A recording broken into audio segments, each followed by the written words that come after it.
Good evening. Welcome to Nerd Attempts to Save the World. We should not be having any sound issues. I figured out what I've been doing all these weeks. Should not have any sound issues whatsoever. Welcome to Nerd Attempts to Save the World, Episode 8. I've been doing this for 8 straight weeks. I'm having a great time. I hope anyone who's watching is having a great time. If you have suggestions for me, questions, comments, this is going to be the show you want to ask them. This is the show you really want to talk to me about them. We should be having a guest tonight. His name was Mike Garland. We were going to talk a lot about the comic book world. He actually flows inside the comic book world. He's an illustrator. We were going to talk about his latest work on X-23, who made an appearance in the Logan movie. We were also going to talk about Rocket from Guardians of the Galaxy 2, because he was illustrating that as well. He will be on the show. We're probably going to have him back on in about a month. For those of you who don't live in this area or don't live in the Northeast or don't watch the news, we've had quite a storm. For someone who grew up in the Syracuse area, storms are nothing new to me. You just basically put on the big coat, shovel the car out, and go. We have plows. We're just kind of used to this. We are the snowiest city in the United States. With that being said, this week was a little different. We had a snowstorm of epic proportions. It was Stella, which, you know, you just hear, you're like, Stella! Stella! Why? But I did get to go home early from work yesterday, so that was nice. But that also meant that Mike was snowed in. He could not make it tonight, so we are rescheduling him. You will get to see him. We're going to have him come on and talk about a couple different things. We're definitely going to have him on to talk about Guardians of the Galaxy, but I did want to talk about the latest movie to the Marvel franchise, the X-Men franchise, which was really freaking good. It was Logan. So, Logan. I'm going to try not to give away too much. I'm going to try to just talk about what you saw in the trailers and give plot devices that I had a lot of fun with, things that I really enjoyed about the movie, things that not so much I enjoyed about the movie. I'm not going to talk about Wolverine canon. I'm not that adept into the Wolverine comic books, but I do know a lot about the Wolverine character, and I did watch the cartoon series growing up, which still, in my opinion, one of the best cartoon series ever made.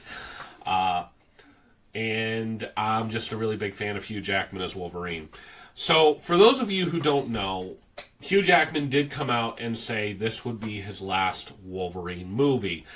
He said nothing about cameos, because I'm still hoping to see him in the next Deadpool movie, even if it's just for 2 minutes.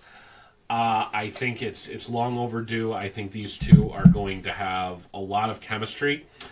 I do want to see that. I want to see him in a couple more cameos, but there's no guarantee of this. This was supposed to be his swan song. This is supposed to be the final Wolverine movie. Now, the history of the Wolverine movies is lackluster at best. Starting with X-Men 1, amazing. Going to X-Men 2, which really catapulted the Wolverine character, especially Hugh Jackman, to enormous heights. That was an amazing piece of cinema. X-Men 3, I think we all agree that should not exist. If you like it, I apologize ahead of time, but it wasn't good. It just wasn't a good movie. Then they came out with the first single release of Wolverine. Now, when that movie came out, they had talked about creating other X-Men movies, such as Halle Berry as Storm. The movie did so horrible that it just it took away too much from the comic book canon. It created characters that shouldn't have been there. The story was janky. I mean, he was Wolverine, that's fine, but, as far as the rest of the movie goes, it just didn't feel put together the way a movie of that caliber should be. And, of course, it introduced us to Ryan Reynolds as Deadpool, and the character in that movie was not good. How they ended the character in that movie was not good. So he kind of got shelved for a little while, making appearances here and there. X-Men First Class came out. He made a cameo in that, and it worked very well. Like, the cameo was one of my favorite parts of the movie, even though the entire movie rebooted the X-Men franchise in a way that I was very happy about.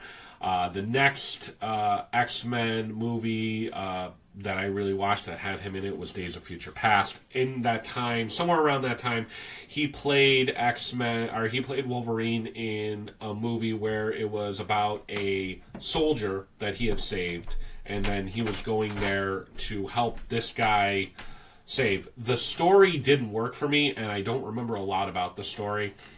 I remember the action sequences seemed forced. It seemed like the major bad guys didn't really resonate with me. It was another one where the story didn't really do well. Then Days of Future Past came out, and I gobbled that up as an X-Men fanboy and thought it was beautifully and masterfully done. Then Apocalypse came out. It had its moments, but none of them really worked for me when it came to Wolverine, but they worked for me when it came to the other characters. So, with all that being said, Hugh Jackman has been playing this character since the 90s. He wants to move on to other things. He has been doing other things, and so we came out with Logan. Logan is not like any of the other movies that you see with Wolverine or Hugh Jackman in them. It is a completely separate kind of movie, and they did a great job with it. The movie has a different tone than any of the other Marvel movies. It has a weight to it that you don't feel with the other movies. A good example, Star Wars is shoot 'em up. Rogue One comes out, has a weight, has a gravity to it. All the other Wolverines has humor. This one has humor, but there's a weight, there's a gravity to it. They really delve into what makes the character the way he is, what makes him the Wolverine in a time. So not to give too much away, but it is set in the future. The year is 2029. They did a great job not skipping the story so far into the future that they get to do all these futuristic set designs. It was definitely more of a 2029 dystopian where the technology has been increased, but we're not seeing this huge increase in what's going on. There's a great backstory as to what's going on with the mutants. There's a great journey that Logan has to go on with someone that you would not really expect. So, anyways, with that being said, they really kind of solidified in this movie how Logan truly feels about Professor Xavier. It was very poignantly well done. For most of the movies, Patrick Stewart as Professor Xavier has felt and has come across as somewhat of a father figure to certain characters, Logan absolutely being one of them. He feels a kinship to Logan. He feels a closeness to Logan that you don't see with all the other, like with a lot of the other characters. Be it that they are very similarly in age, be it that he really feels that what Logan went through was trials and tribulations that no one should go through, be it that he lived so long that he's watching most of his close friends and compatriots die. But in this movie, it does get flipped around a little bit. Logan has kind of turned into the father figure that's taking care of the person who's slowly deteriorating with age. So it's a great flip and play on those two characters, as where Logan is now having to force himself to be the responsible one. Professor Xavier is kind of reacting to age in the way that you see a grandparent or a great-grandparent react to age, where they slowly start to revert and want to experience life in the now, in the moment, and there is not such a rush to get where you're going or do what you're doing, but to enjoy the simple pleasures in life and to make things good. So seeing that dynamic was great. There's another character in the movie. If you've seen some of the previews, if you looked at my picture that I put up, of me all buff without a shirt on, I mean, I looked good. But if you look at that picture and you see over to the side, there's a little hand holding Logan's hand, which would symbolize, some sort of child element to the movie. The child element to the movie is beautifully and masterfully well done. I like the actors and actresses they picked to play those roles. So it's good to see this character who we've grown up with, who we loved, actually being brought to a new dynamic that you would not have expected. And I don't think that they would have been able to make this kind of movie if two things hadn't happened. One, if Deadpool had not been wildly successful. They brought superheroes into the R genre, kind of forced their hand, and it worked, and they were able to make a final Wolverine movie that should be rated the way this character is. This character is not known for mercy. This character is not known for subtlety. This character is not known to hold his tongue or keep his rage in check. So to see Wolverine finally unleashed, where he has the ability to decapitate someone or really kill someone or stab them in a way that mutilates them, graphic, gory stuff, I enjoyed that. I thought they did a good job with that. As far as the other aspect to it, I don't think if another actor had taken the baton from Hugh Jackman any sooner than when this movie came out, I don't think you would have seen this movie. Because they would have just reinvigorated the character like they've done with other ones where they're bringing them back. Professor Xavier is now James McAvoy, so they're able to play the dual role of him being really old and then young and bringing him up to where he creates the X-Men. So it's nice to see that continuation to the point where they're able to give this character the send-off that I think he truly deserves. I don't think they downplayed where they wanted this movie to go very well. I'm not going to tell you how it ends. I'm not going to tell you much more about it. But I really do think that they said this is the most cherished character in the X-Men franchise from a publicity standpoint, from a marketability standpoint, and also from character, albeit there's two other ones, Magneto I would put up there, as well as Professor Xavier, with the same, with those same two actors playing the role over and over again. But they also had other characters play it too. Our other actors play it too. But where was I going with that? I don't know. It's snowing out, and I lose my train of thought sometimes. You should know this if you've been watching the show. I don't have tact. But when it comes to what they did with this movie, I think they really showed how much they appreciated and wanted to reward Hugh Jackman with a send-off that will be talked about for years to come. I do think this will go down as one of the better, if not one of the greatest X-Men rendition movies that's out there. As far as superhero movies go, I would put it up there. I don't know if it's one of the greatest, but I would say that for the X-Men franchise, it's definitely one of the top 5. And I would put it against other movies as well. So, with that being said, let me just see what everyone else is saying.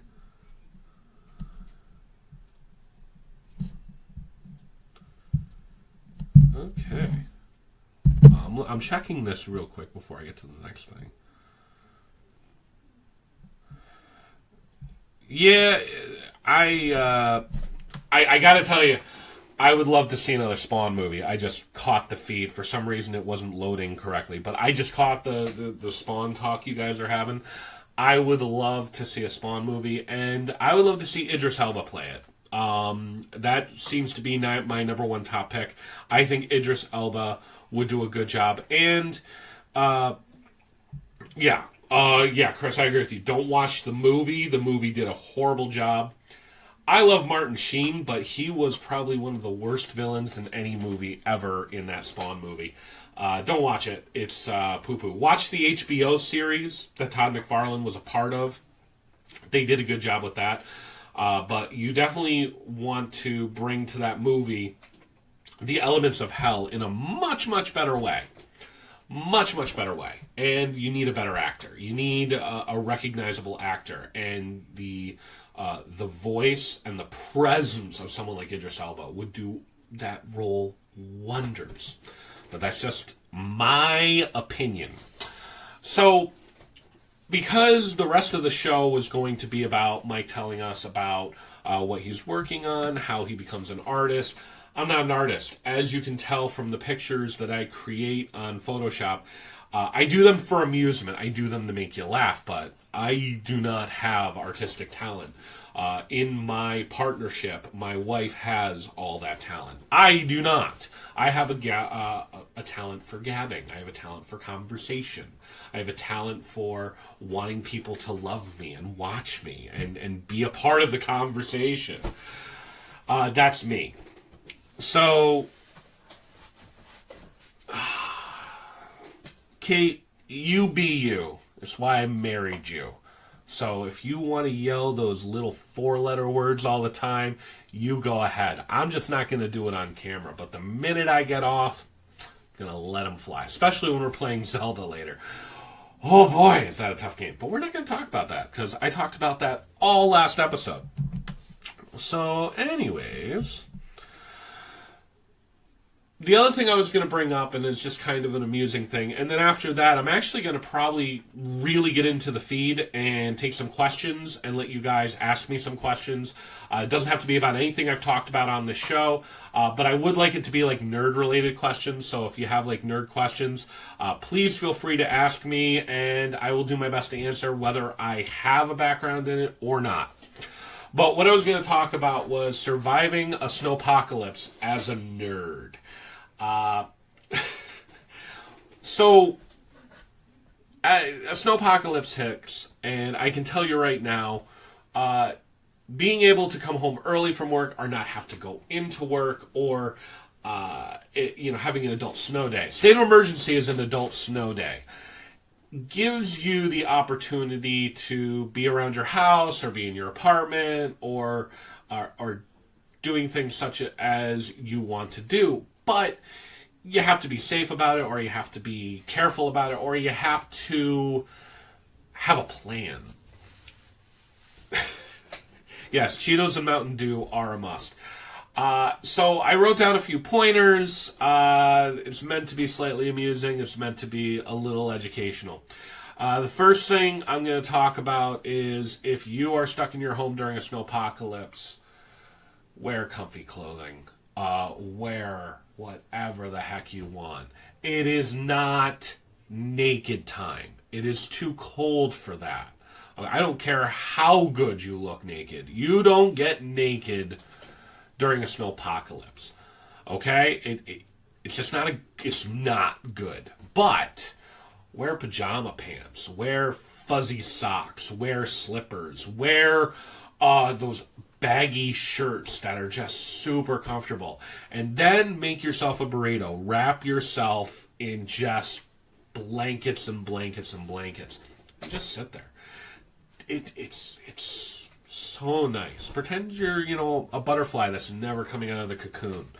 Though, that's stuff. Big, baggy, warm clothing and blankets. Those are the two things.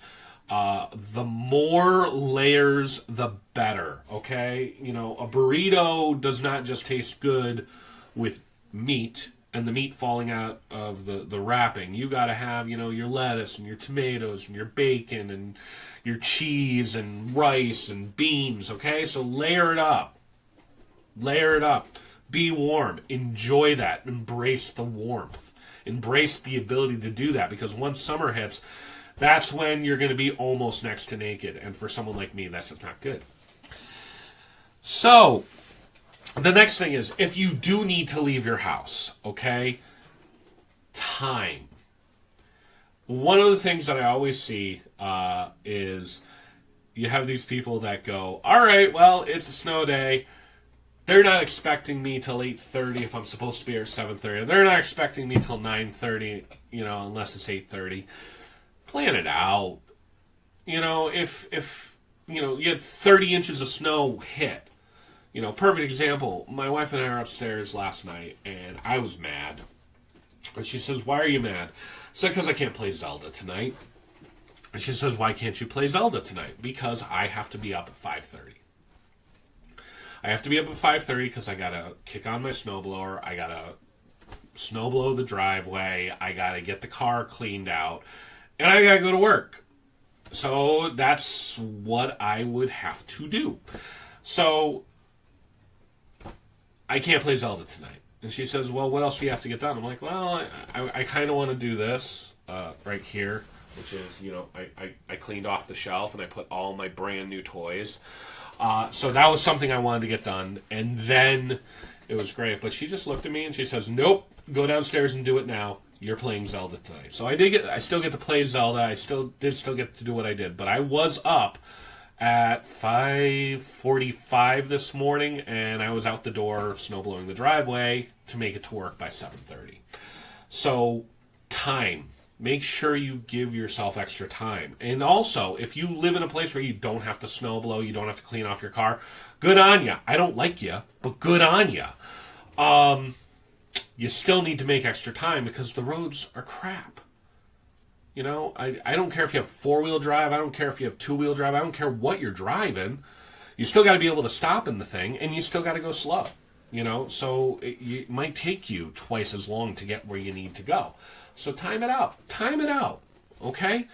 Pretend you're going on an epic quest, okay? And you have to grind before you go on this epic quest. You need to have all the weapons, or you need to up your experience level twice before you're ready for this quest. That's the kind of time you need to put into a snowpocalypse.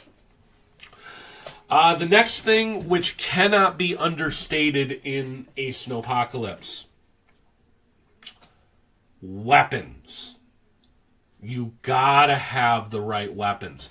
People are gonna want your crap, and you're gonna have to fend them off, especially if you have nice crap. So you have to make sure that you check for white walkers, check for lurkers, check for zombies. You need to check for all of that on a regular basis. If you find any, you got to take care of business. And you can't be a wuss about it. You got to get, your head in the right place, and you got to protect what's yours.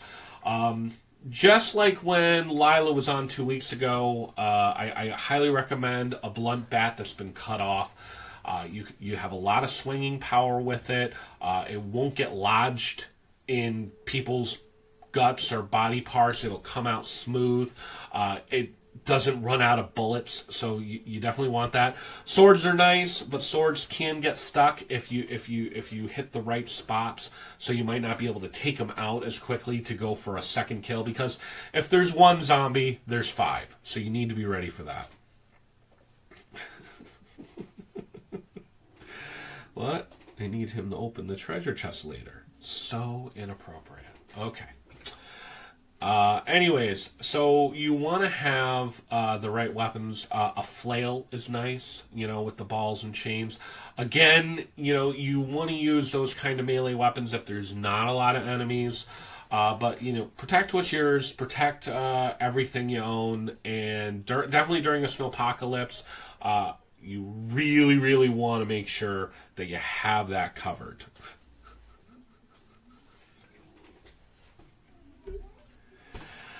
Anyways, next thing we're going to talk about is power. Okay, so this is kind of a serious one. If you have a snowpocalypse, you kind of want to prepare and make sure that you have power. Why do you need power? Well, my wife is laughing. There's a delay, so I don't know what she's... Oh my God. My feed... Okay, so for people that are watching this video later, the feed is talking about lady parts. Just going to put that out there. Nothing about the snowpocalypse. What's really funny... Okay, funny... Going off topic for a second. Funny thing.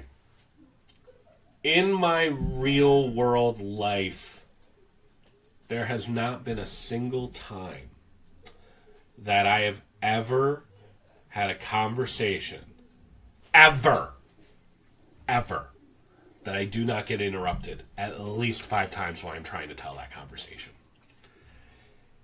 And what I find amusing is in my feed, when I read it back and forth, you guys do check in and say, oh yeah, I'm listening to what he's saying, but in the feed, you guys go off topic, like a bunch. And it's amusing because now I have it up today because, I am going to answer your questions. If you guys want to ask me or you want to talk about lady parts, I guess you're going to talk about lady parts. I can't, stop what's happening. But anyways, so I'll get back on topic. You guys can continue to talk about the lady parts. I don't care.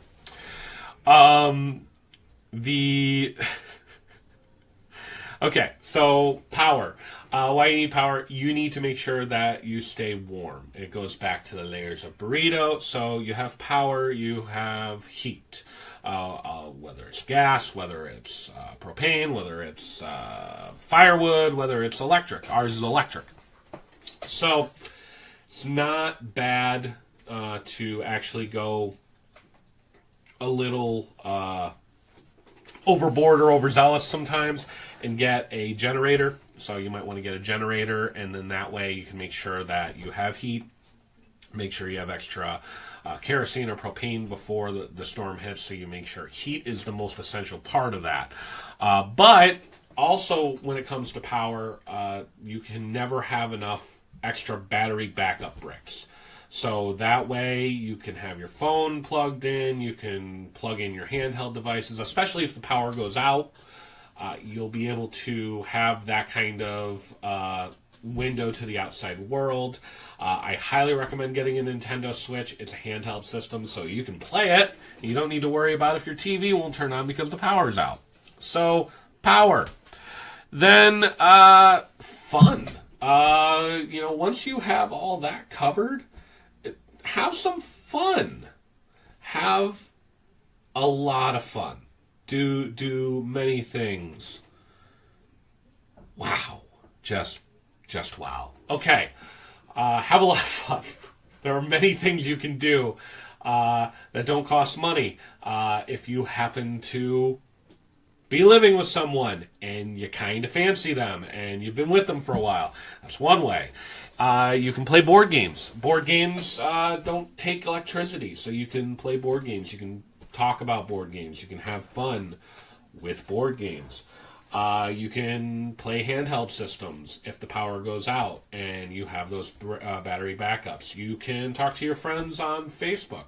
If the internet goes down, then, have conversations, write a story, have a debate, go out, kill some zombies, do whatever you want to do. But, there's a lot of fun to be had, even if you don't have the electronics that we normally have in our everyday life. My mom's a board game. So that's about it for the Snowpocalypse. Without further ado, if you guys have a question, I have the comment screen open right now.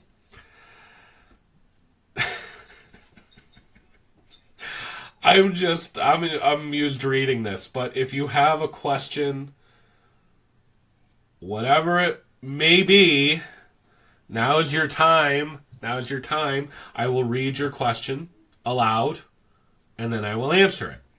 So, go ahead. Yeah, it's a big mistake, Mary Beth. James, do I have pants on?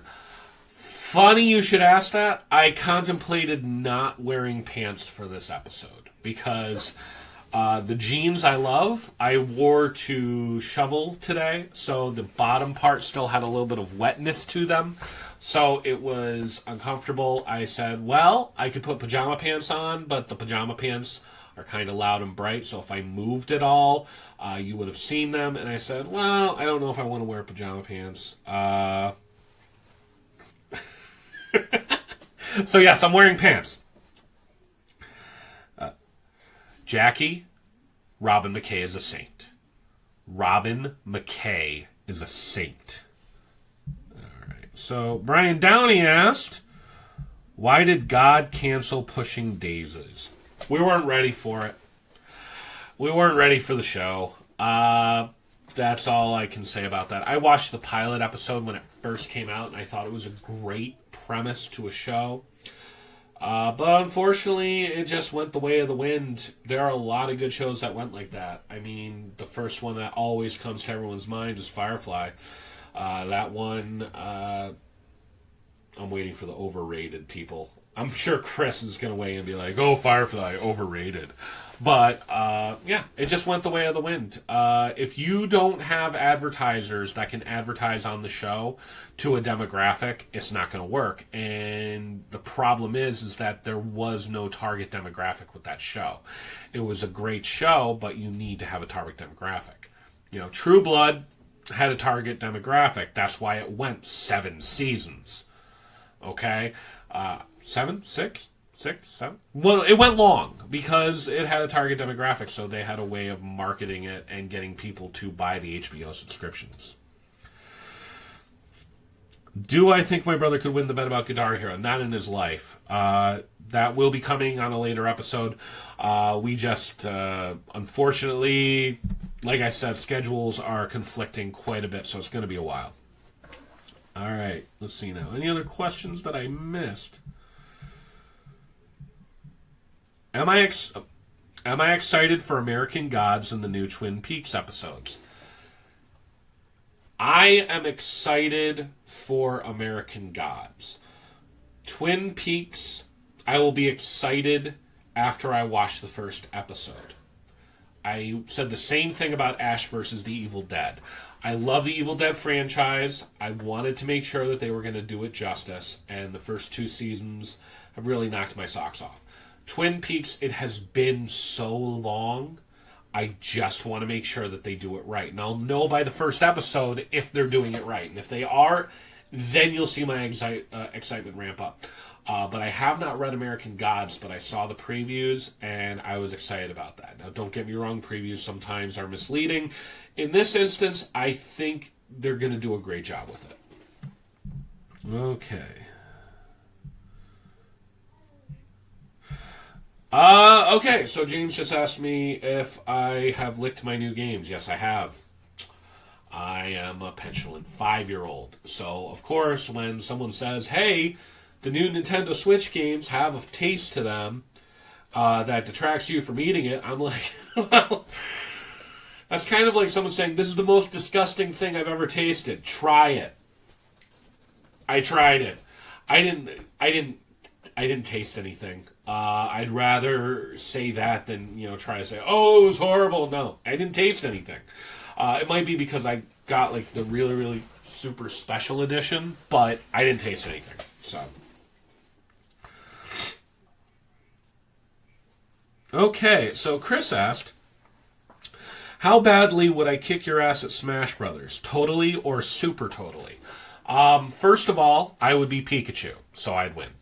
Second of all, I'd win because I have Pikachu. I don't play Smash Brothers, but I know I'm going to be Pikachu, and Pikachu is superpowered. So, yeah, I'll win because I'll have Pikachu. All right. Amanda asked, what was my favorite game actually in the arcade as a child? I'd have to say Darkstalkers for me, button mashing champion. Okay, so I had 3 arcade games that come to mind that I really enjoyed as a kid. The first one was Teenage Mutant Ninja Turtles. I thought the arcade just did an amazing job, made me feel like I was a Ninja Turtle for the first time. Nintendo, when they came out with that Ninja Turtle game, it didn't really capture my fancy. Loved playing that game, dumped a ton of quarters in that. The other one that really stuck with me, and still if I see the arcade system, I have to jump and try it again, was the Simpsons arcade game, where you got to play as one of the 4 main characters, and you had different weapons. Marge had a vacuum, Homer Simpson, I think, had his fists, Bart Simpson had a skateboard, and Lisa Simpson had the saxophone. You guys can correct me if I am wrong, but I loved that Simpsons arcade game. The third one was Time Crisis. When that came out and I had the gun and you're sitting there and you're shooting, it just, the kickback and everything, it made me feel like I didn't understand the premise behind it. I just thought I was a cop. So those were the 3 arcade games growing up that really absorbed a lot of my quarters. Okay. No, I wasn't into the X-Men one. It was not something that I really got into. Okay, so thank you, Greg. Thank you. I like to think I have good taste, but if you ask me the right questions, I'm probably going to say something and be like, "Wow, his taste went downhill fast." So, any other questions I missed? If you asked a question I haven't answered it, just comment it again. I'll answer it.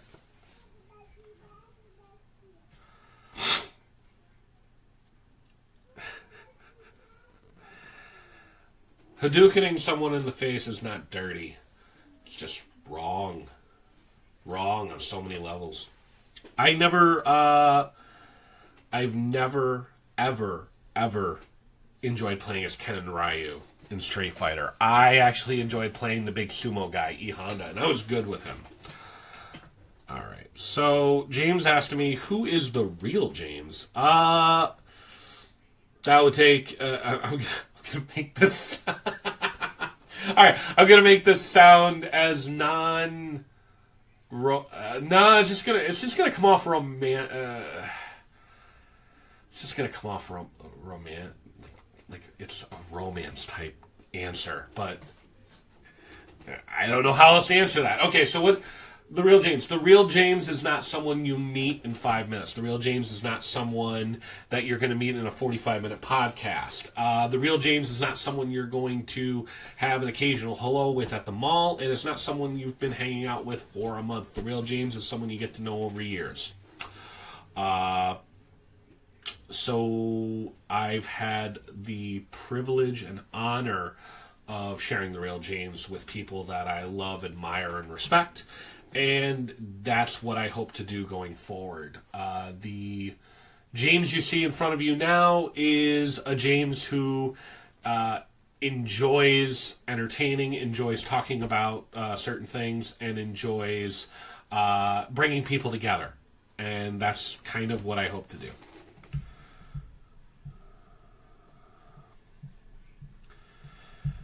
Allison asked, Okay. Oh, there we go. Now I get it. All right, so Chris asked, what is the airspeed velocity of an unladen swallow? And then Allison asked, African or European? Love Monty Python. I have a tremendous respect for Monty Python. One of my favorite things that Monty Python ever did not happen in a movie. It was by far one of the times where I saw these guys and saw the genius for who they were. So, Aspen, Colorado used to have a comedy film fest or a comedy tribute.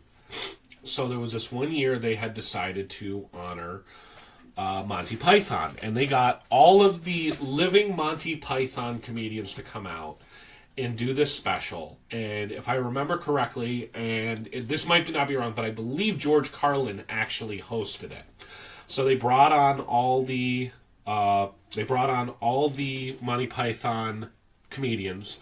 They took an urn and put it there, and the urn was for the one Monty Python who was the animator for the Holy Grail, Life of Brian, and put it on there and said we brought him along with us, which was just them and everyone clapped and said that's great, and they're all sitting there and they're talking and they're telling these funny stories and they're talking about their experiences with Monty Python.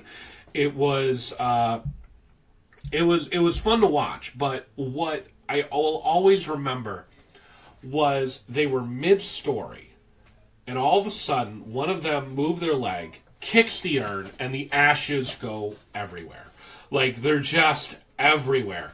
And so, of course, everyone in the audience is like, and even George Carlin is like, and so they're grabbing the stuff and they're putting it in and they're doing it in, in a way where it seems like it's something that should not have happened. They're dusting it off. Someone brought out a thing. They put all the urns back in. They sit the urn back down exactly where it was and picked up right where they left off in the story, like nothing had happened.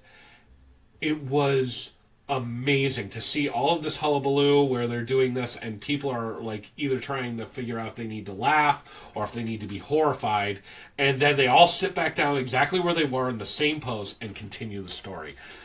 And that's when everyone erupted into laughter. It was one of my favorite Monty Python moments of all time. So anyways, let me see what else. Well, Jackie, you tell those children you gotta put them to bed. That's fine. Have you seen anyone dance with... Oh.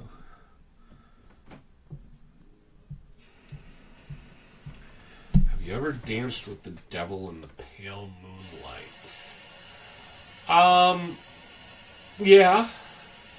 Yeah. But he never called me the next day. And that's when I stopped, waiting for him to call.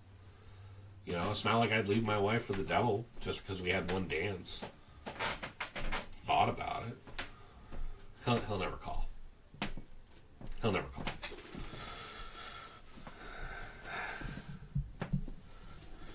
If I don't get this reference, I fail at being a comic book nerd. Okay, alright, Chris. Where did that originally come from? Because it didn't come from a comic book originally. Where did it come from originally? Come on, I'm waiting for you to respond. I'm waiting.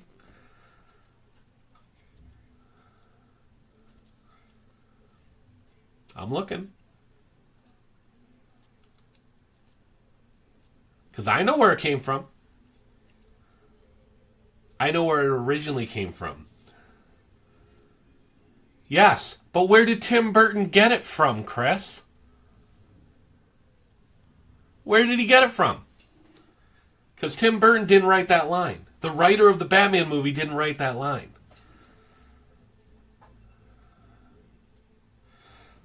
Okay. I'm going to answer Greg's question in just a second. All right. It came from Meatloaf in the 1970s, Bat Out of Hell, and Tim Burton stole it from him. So I just wanted to tell you, I know exactly where it came from. So anyways, Greg. Okay, so...